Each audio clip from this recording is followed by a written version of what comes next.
지난주에 이어서 이제 2023년 표어인 속사람을 강건하게 하소서라는 제목으로 또 한번 살펴봅니다.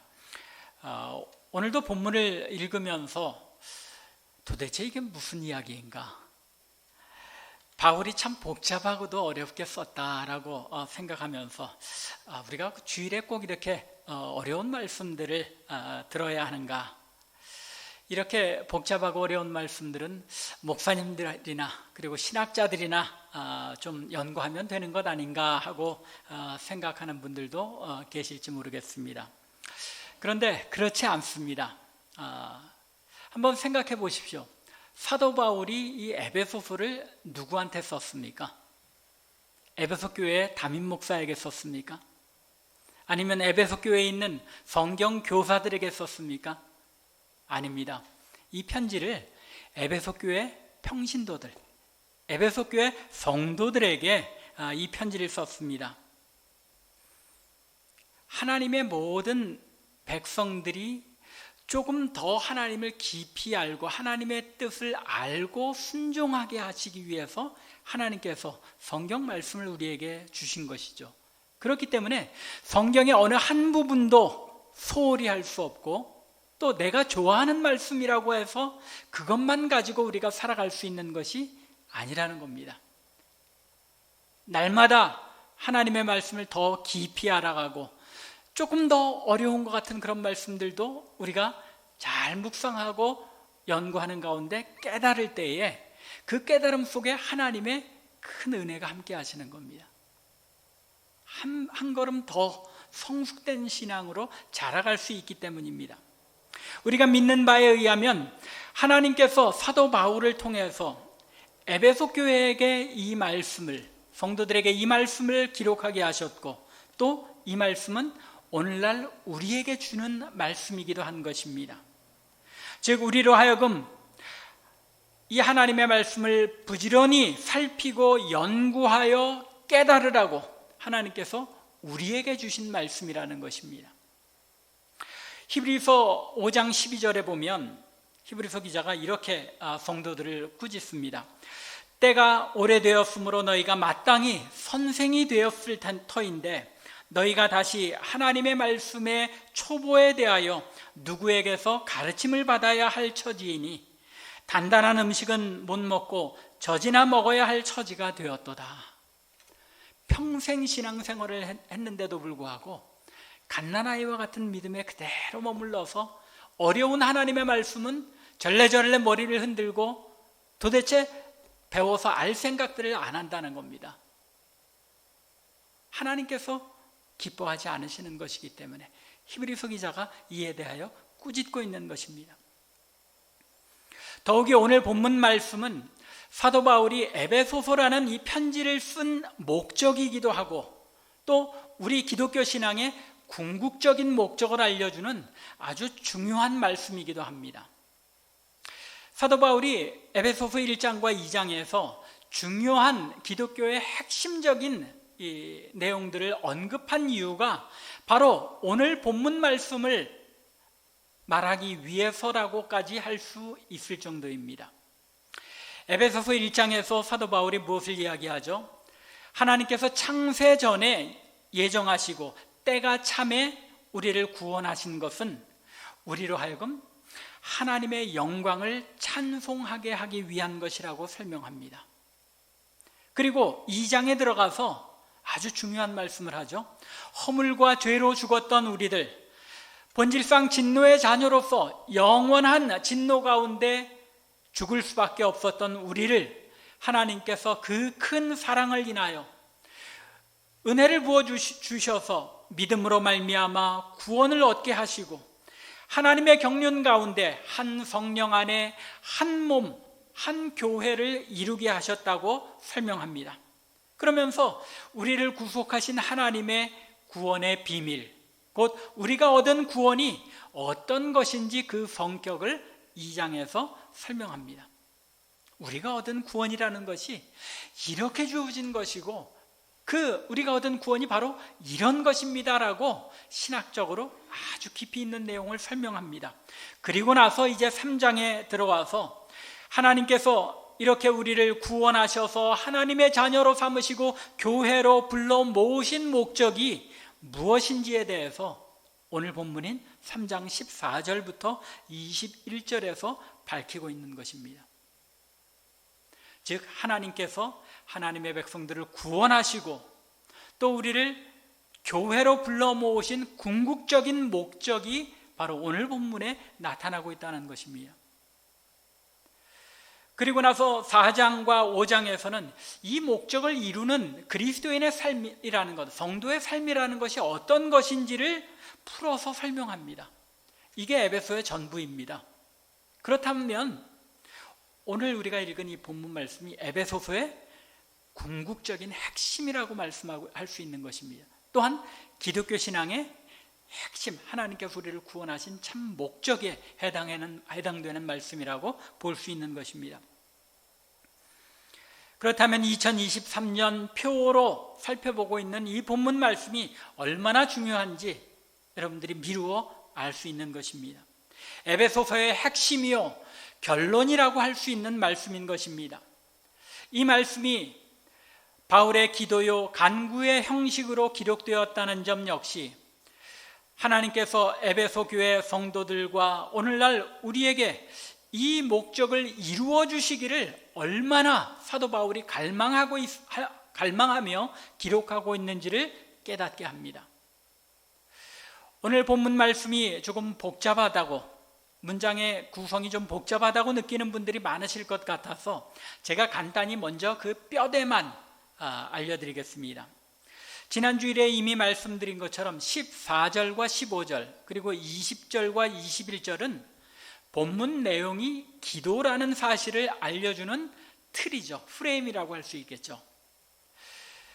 기도의 핵심적인 내용은 따라서 16절부터 19절의 내용이 되는 겁니다. 바울의 기도 전체를 포괄하는 기도의 제목, 가장 큰 기도 제목은 무엇이었습니까? 16절에 나타나죠. 속사람을 능력으로 강건하게 하소서라는 이 제목입니다. 그리고 이 기도의 제목 안에서 세 단계의 기도의 발전이 있는데 그 첫 번째는 17절 중반절에 나타난 것처럼 속사람을 성령의 능력으로 강건하게 하셔서 그 결과로서 그리스도께서 너희 마음에 계시게 해 주시기를 바란다는 것입니다. 이것이 첫 번째 기도의 그 내용입니다.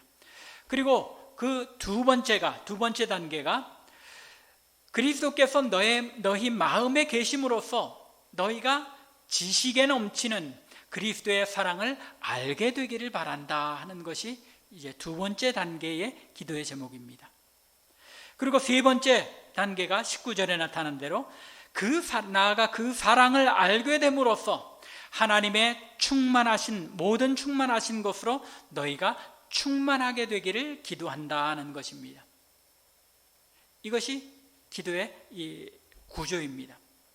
즉, 이 전체 기도의 최종 목적은 무엇입니까? 너희가 하나님의 모든 충만하심으로 충만하게 되는 그런 성도들이 되기 바란다 하는 겁니다. 소위 다른 곳에서는 사도 바울이 뭐라고 표현합니까? 그리스도의 장성한 분량까지 너희가 나아가기를 원한다라고, 성장하기를 원한다고 말씀하죠. 그런데 이 충만함은 하나님께서 너희 속사람을 강건하게 해주셔서 그리스도께서 너희 안에 내주하고 너희 안에 계심으로써 지식에 넘치는 그리스도의 사랑이 어떤 것인지를 알고 행함으로써 이루어지게 된다는 것입니다.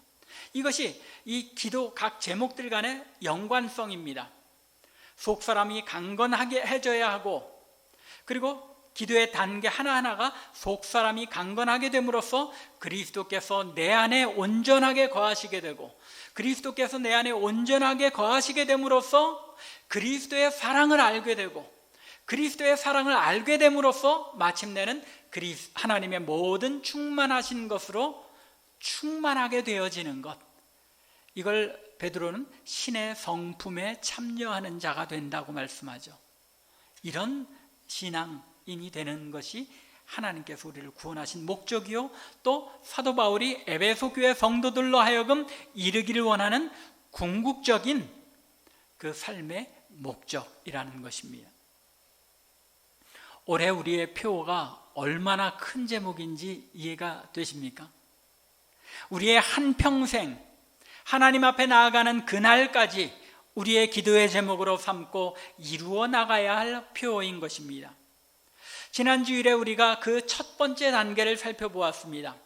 성령으로 우리 안에 능력으로 역사하셔서 우리의 속사람, 곧 예수 그리스도로 말미암아 새롭게 태어난 우리의 영적 자아를 능력으로 강건하게 해주셔야 비로소 우리는 그리스도께서 우리의 마음 한 구석에 손님으로 계시는 것이 아니라 우리의 전 존재를 다스리는 왕이시오, 또 주인으로서 우리 안에 거하시게 된다고 말씀드렸습니다. 주님께서 우리 안에 온전히 우리의 삶의 주인으로 거하시는 것, 그것은 하나님께서 성령을 통하여 능력으로 역사하셔서 우리의 속사람이 강건해지지 않고는 이룰 수 없는 일이라는 것입니다. 이러한 삶의 모습, 그리스도와 연합된, 그리스도께서 내 안에, 내가 그리스도 안에 거하는 그런 삶이 바로 갈라디아서 2장 20절과 빌립보서 2장 20절과 21절에서 사도 바울이 고백한 그리스도인의 삶의 모습입니다. 내가 그리스도와 함께 십자가에 못 박혔나니 그런즉 이제는 내가 사는 것이 아니요 오직 내 안에 그리스도께서 사시는 것이라. 그리스도께서 내 안에 살고 나는 죽는, 하나님께서 왕으로 온전히 내 삶을 다스리는 그런 삶이 바로 그리스도인의 삶이라는 것입니다. 또한 지금도 전과 같이 온전히 담대하여 살든지 죽든지 내 몸에서 그리스도가 존귀하게 되게 하려 하나니 이는 내게 사는 것이 그리스도니 죽는 것도 유익함이라. 내 안에 사는 것이 그리스도만이 드러나는 그런 삶이 되는 것, 그것이 사도 바울이 간절히 원했던 삶이고, 또 사도 바울이 에베소 성도들과 우리 오늘날 성도들로 하여금 이르기를 원하는 성도다운 삶의 모습이라는 것입니다. 이렇게 그리스도께서 내 마음의 주인으로 거하시게 될 때에 이제 두 번째 기도의 제목, 두 번째 단계의 제목으로 나아가게 됩니다. 사도 바울이 기도한 두 번째 단계의 기도 내용은 사랑 가운데 뿌리가 박히고 터가 굳어져서 지식에 넘치는 그리스도의 사랑을 알고 그 사랑의 규모를 깨닫는 것입니다. 이 두 번째 기도의 내용에는 또다시 이제 두 단계가 이 안에 담겨 있죠. 그 첫 번째는 사랑 가운데 뿌리가 박히고 터가 굳어지는 그런 단계이고, 그 두 번째 단계가 사랑 가운데 뿌리가 박히고 터가 굳어지는 그 결과로서 비로소 그 사랑이 어떤 것인지, 그 너비와 길이, 높이와 깊이를 깨달아 지식에 넘치는 그리스도의 사랑을 알게 되는 단계에 이르는 것입니다. 여기에서 여러분들이 조금 이해해야 할 부분이 있는데, 한글 성경의 번역에는 이 순서가 조금 바뀌었다는 겁니다.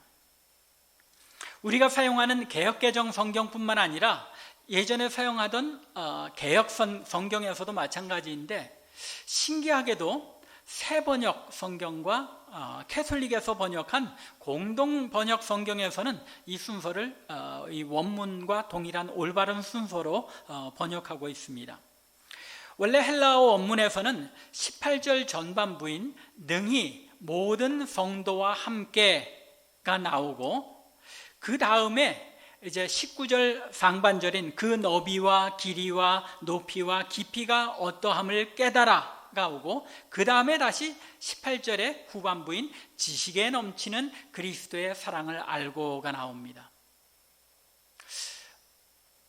개역개정 성경에서, 한글 성경에서 왜 그렇게 번역했는지 나름대로 생각을 해보자면 어떤 신학적인 이유로 그 너비와 길이와 높이와 깊이, 이걸 하나님의 충만하심으로 연결하기 위해서 그렇게 번역했던 것 같습니다. 그런데 원래 원문의 그런 의도와 내용을 보면 제가 생각하기에는 이 순서가 19절 전반부가 18절의 중간에 들어가는 게 맞습니다.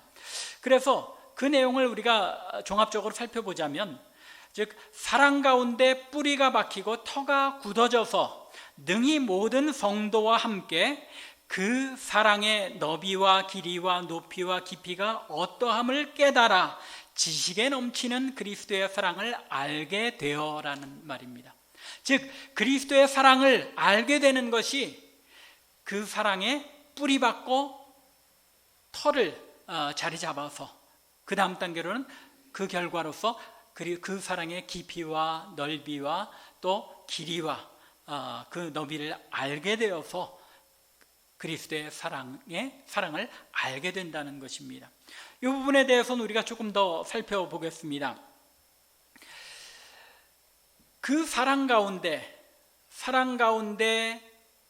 이 뿌리가 박히고 터가 굳어져야, 즉 사랑하는 삶이 몸에 배어서 뿌리를 깊이 내린 나무처럼 흔들림이 없고 굳은 땅에 터를 잡은 건물처럼 안정적인 모습으로 사랑으로 행하는 삶이 그렇게 안정적이고 그 사람의 본질적인 그런 모습이 될 때에, 즉 사랑을 늘 실천할 수 있는, 안정적으로 실천할 수 있는 그러한 삶을 살아야 능히 모든 성도들과 함께 더불어 그 사랑이 어떤 것인지, 그 사랑의 넓이와 길이와 높이와 깊이를 충분히 깨닫게 되고 그 결과 그리스도의 사랑을 뼛속 깊이 알게 된다는 것입니다.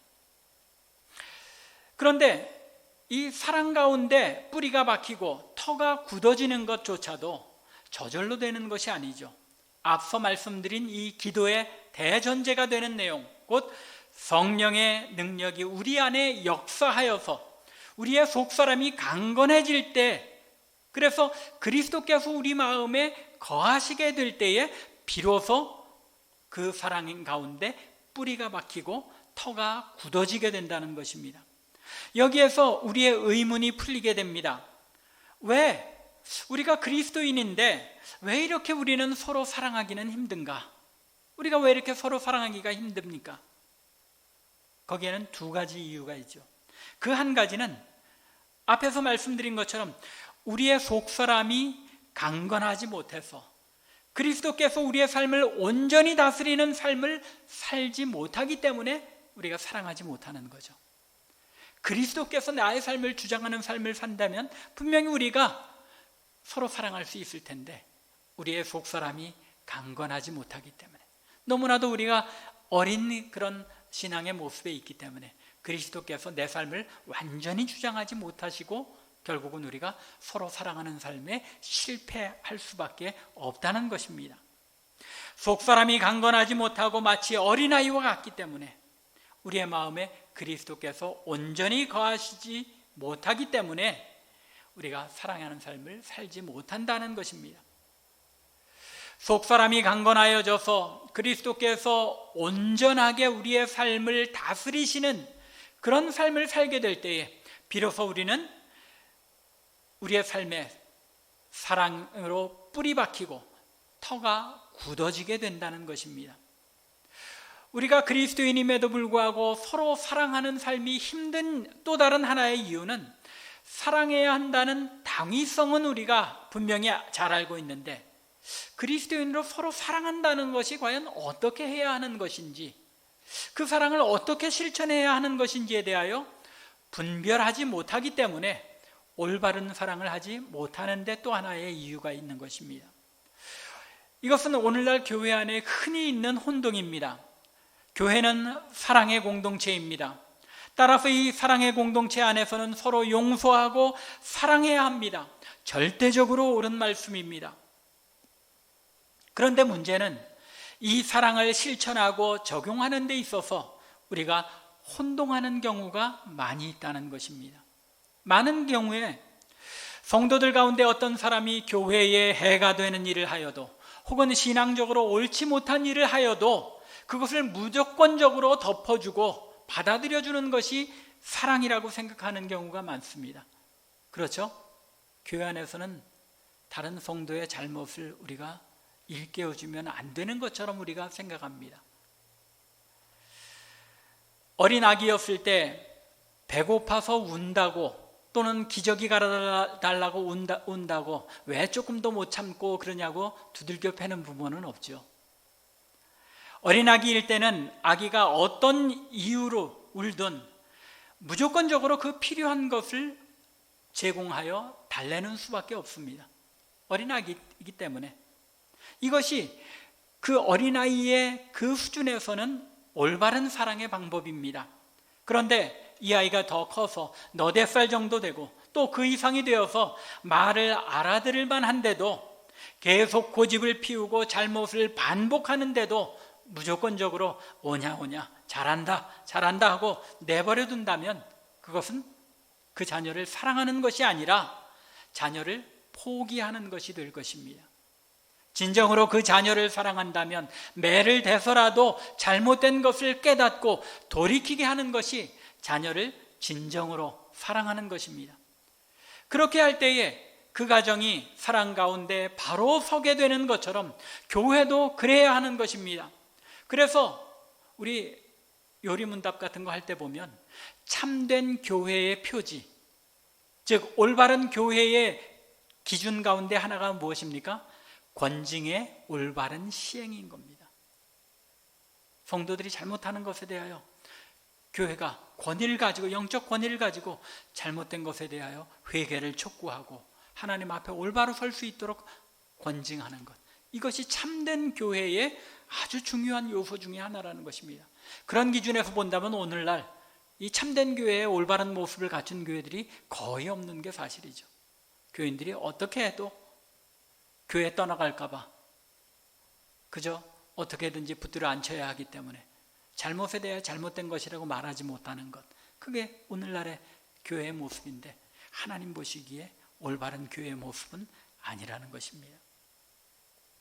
참 사랑을 가지고 성도를 사랑하되 어떻게 그 사랑을 표현하고 나타낼지를 지혜롭게 믿음으로 잘 판단하여야 교회가 하나님 앞에 순결하게 올바르게 세워질 수 있고 성도들이 사랑 안에서 뿌리를 받고 터를 든든하게 세워갈 수 있는 것입니다.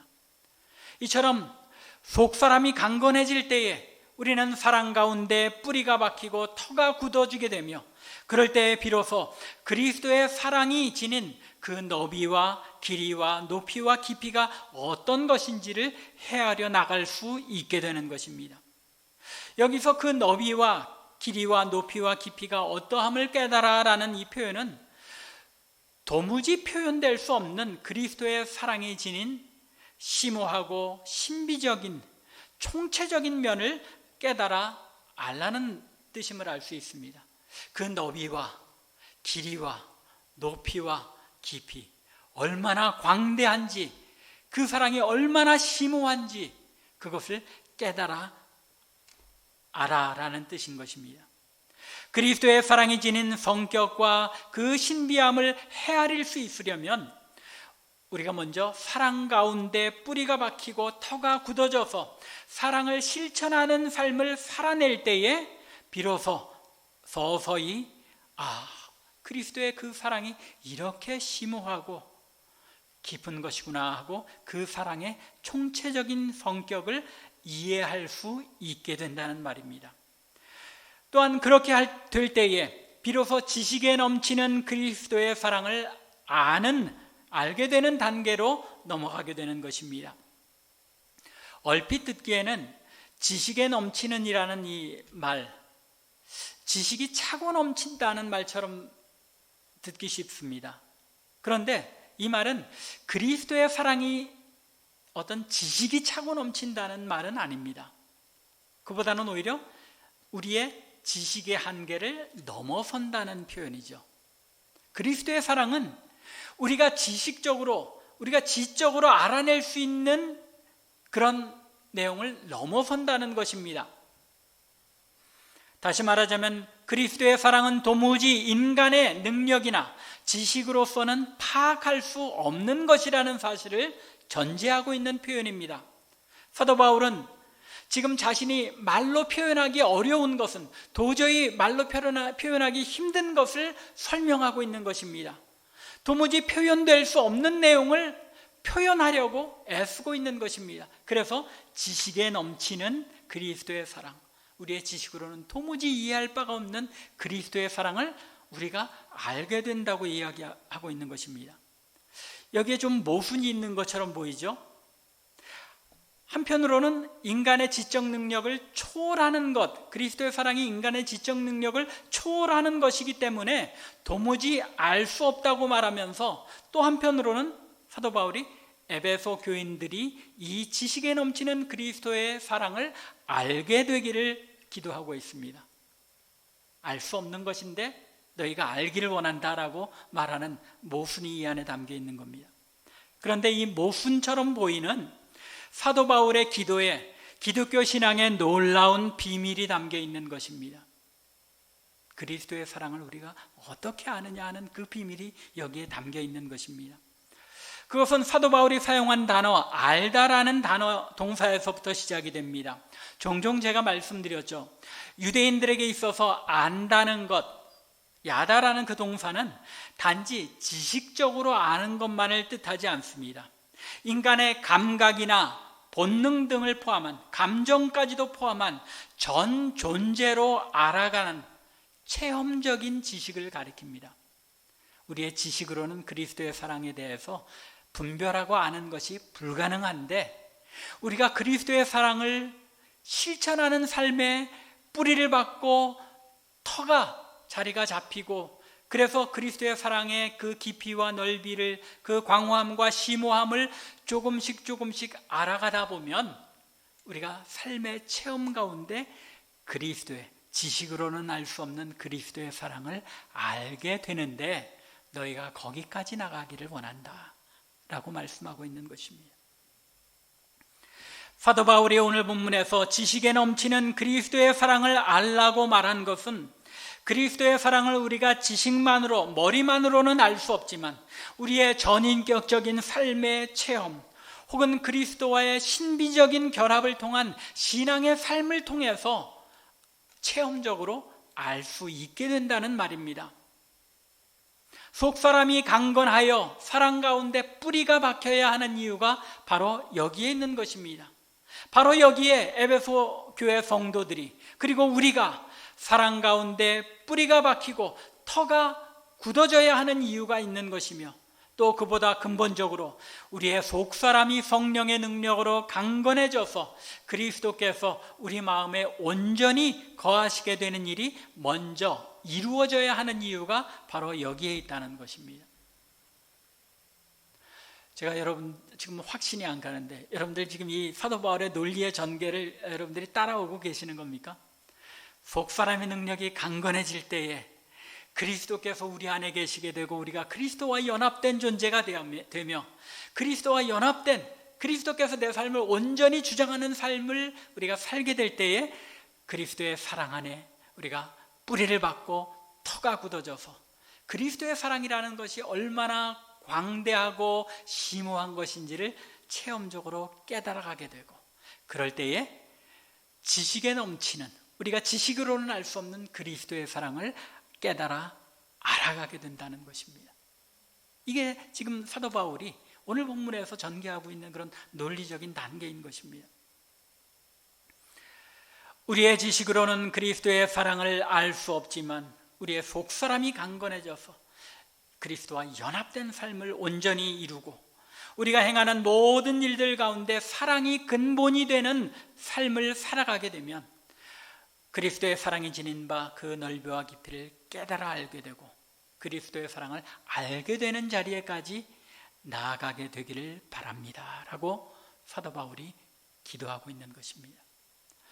오늘은 여기까지만 하고 다음 주 한 번 더 조금 더 보충해서 자세히 설명드리기로 하고 말씀을 맺겠습니다. 하나님께서는 우리가 사랑 안에서 뿌리를 깊이 박고 터가 든든하게 굳어지기를 원하십니다.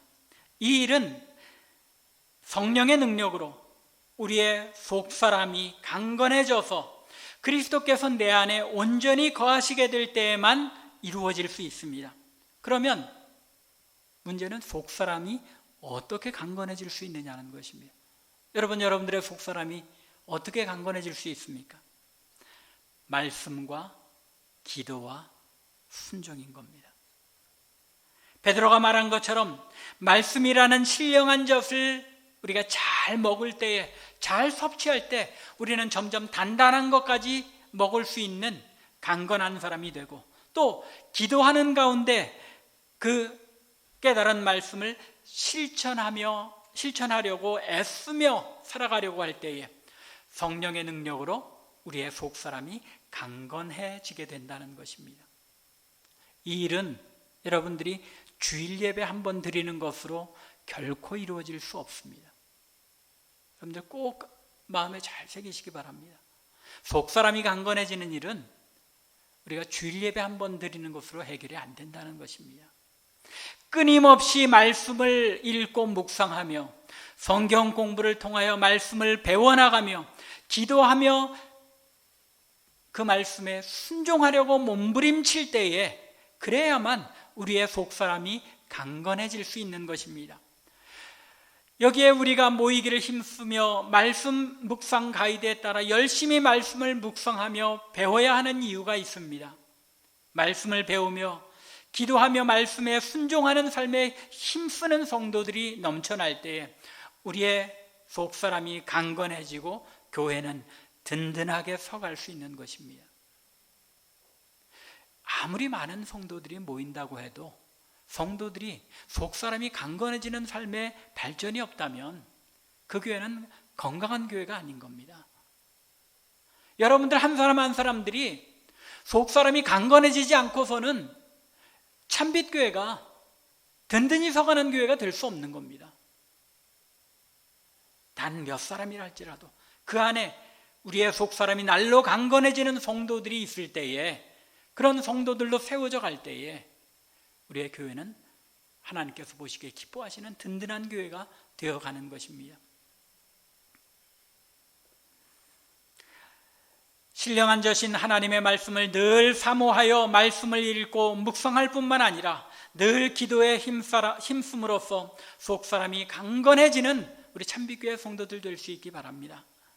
그럴 때에 우리 안에 그리스도께서 온전하게 내주하심으로써 우리가 사랑 안에 깊이 뿌리박고 털을 잡아서 그리스도의 사랑이 지닌 심오한 신비를 깨달아 알게 되고, 더 나아가 우리의 지식으로는 알 수 없는 그리스도의 사랑을 체험적으로 알 수 있게 되는 것입니다. 하나님께서는 우리가 그리스도의 신비한 사랑을 알고 깨닫게 되어 그 사랑이 우리 안에 충만하게 되는 자리에까지 이르기를 원하셔서 우리를 구원하시고 성도로 부르신 것입니다. 하나님께서 여러분들을 구원하신 목적이 여기에 있습니다. 여러분들이 나가야 하는 자리는 모든 것을 충만하게 하시는 그 하나님의 충만 안에, 다음 주에 설명드리겠습니다만, 우리가 그 안에 거하며 누리게 되는 삶인 것입니다. 이 일은 우리가 예수 믿고 구원을 얻었다는 사실로 끝나는 일이 아닙니다. 우리가 평생 이 세상을 살아가면서 하루하루 이루어가고 깨달아가야 하는 일인 것입니다. 간절히 원하기는 우리 안에 거하시는 성령께서 능력으로 우리 안에 역사하심으로 우리의 속사람이 강건하여지고, 속사람이 강건하여져서 그리스도의 다스리심에 온전히 순종하는 그런 삶으로 변하여 사랑 안에 뿌리를 받고 터가 단단해져서 그리스도의 지식에 넘치는 그리스도의 사랑을 알게 되는 여러분들과 제가 될 수 있기를 주님의 이름으로 간절히 축원합니다. 기도드리겠습니다.